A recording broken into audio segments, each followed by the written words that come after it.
Welcome to the Greener Gifting Gang podcast, the show that delves into the reasons we love to choose, wrap, and share gifts with each other. Hi, I'm your host, Eve Kale, founder of Gift Wrapped by Eve, and I'm on a mission to help you experience the joy of gift giving while also considering the planet. Each episode, I'll be sharing ideas or interviewing guests who will help inspire your choice of gifts and how you present them. Whether that's for your own gifts or products you create or sell in your small business, we'll help you consider how to make small changes that can help your gifting be a little greener.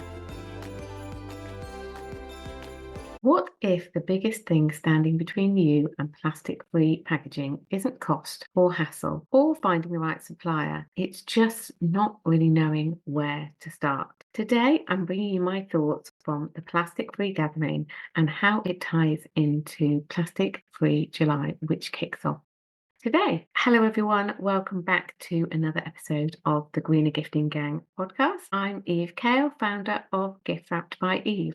And today I am not with a guest. It's a solo episode, a short one, where I'm going to be unpacking the recent plastic-free gathering event that I went to, explaining why I went. I'm going to be talking to you about the biggest takeaways I had there that can help you with your business, and also how to get involved in Plastic Free July, which is happening again this month. So, first of all, what is the Plastic Free Gathering and why did I go? Well, it's a one-day UK summit or event. It's bringing together businesses, campaigners, and individuals who are all striving to reduce single-use plastic and plastic pollution.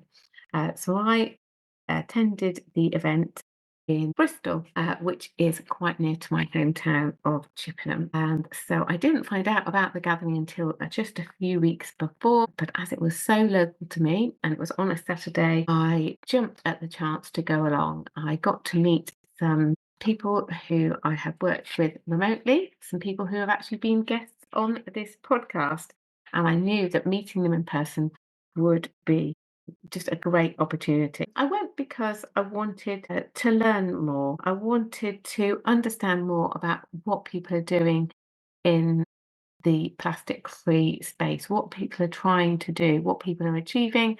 I wanted to get some inspiration to understand the scope of what is possible and to be able to then pass on and share ideas with you as well.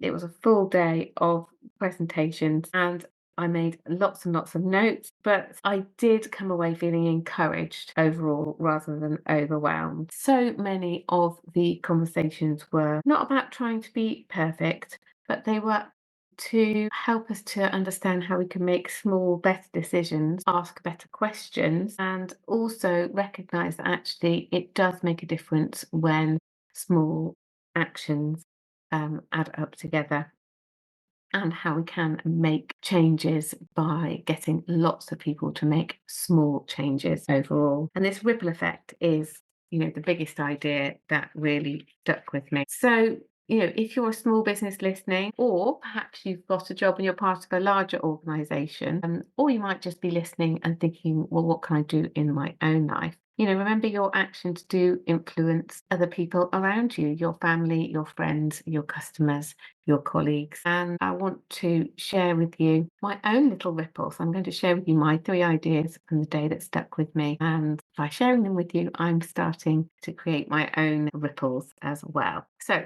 on that note, my first idea that I took away from the gathering was just that small actions create ripples. And it's easy to kind of think, well, I'm not a large organization. What difference can I make?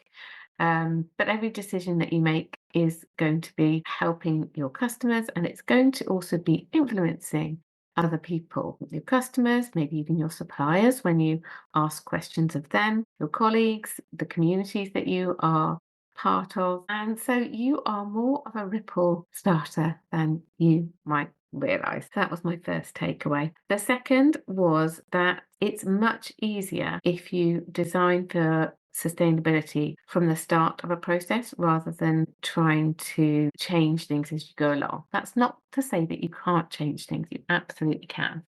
But a lot of the speakers and projects that we heard about at the Plastic Free Gathering demonstrated how much easier it is to think about these things from the start of the process. So if you're a small business, you have got a great opportunity here to think about things at the start. So think about plastic-free choices early, when you're designing a new product, or perhaps thinking about new packaging, working out what suppliers you want to use. Just think in advance, how do I want this to be plastic free or more eco-friendly? Think from the start, and that will help you as well.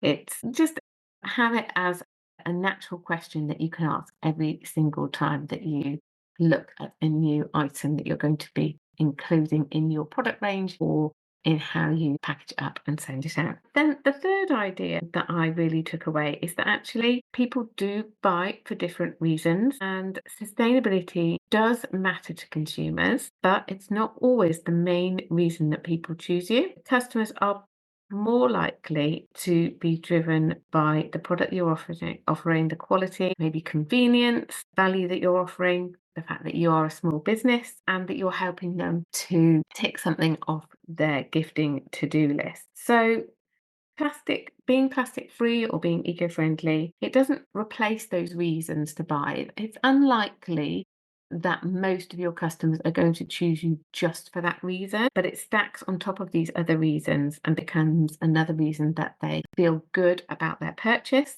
and recommend you to other people. You don't have to choose between something looking good and something being green. I think it's unwise to just focus on being eco-friendly as the reason that people choose you.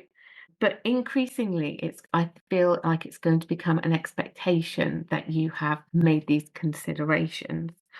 And whilst it might not be why people choose you, it's definitely something that's going to, when they've reflected on their purchase, they are likely to share the fact that they feel good about choosing somebody who's offering something that is helping them to be a bit greener too. So if there's one thing that I really, really want you to take away, is that it's easy to feel overwhelmed, but rather than feeling overwhelmed, feel inspired to make some small changes. You don't need to make these changes overnight. You can start to make small, thoughtful decisions, and you can start to make a bigger impact yourself. And, this is everything that I share on here is about progress over perfection.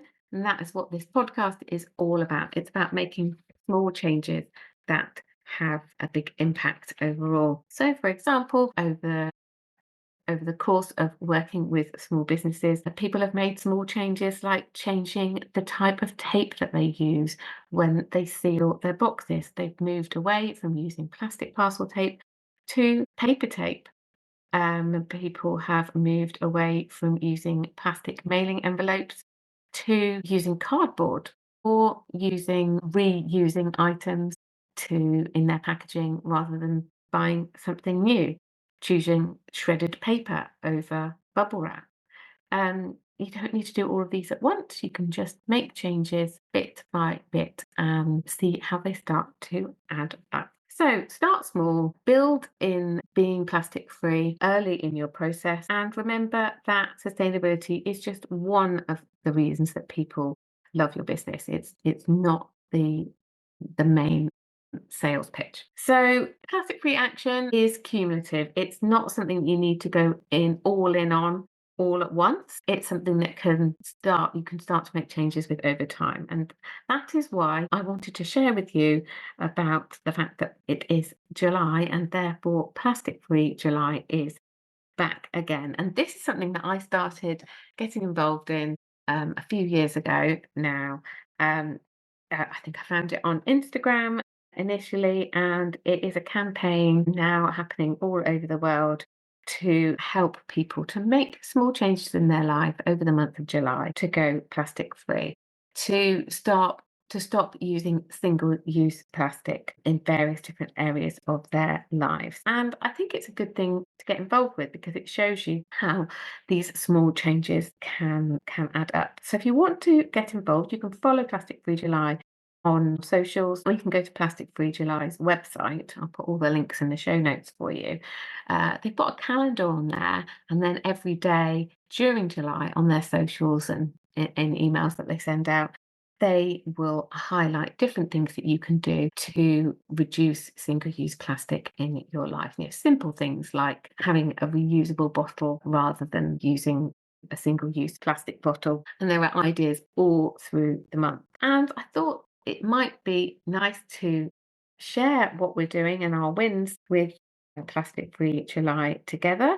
So if you do sign up or just start to have a look at what they're doing each day, then let me know. Let me know in our Facebook community, Gift Wrap by Eve, Learn Eco Gift Wrapping for Your Business. Or you can tag me at Gift Wrap by Eve on Instagram. I'd love to hear what ripples you make either in your personal life or in your small business.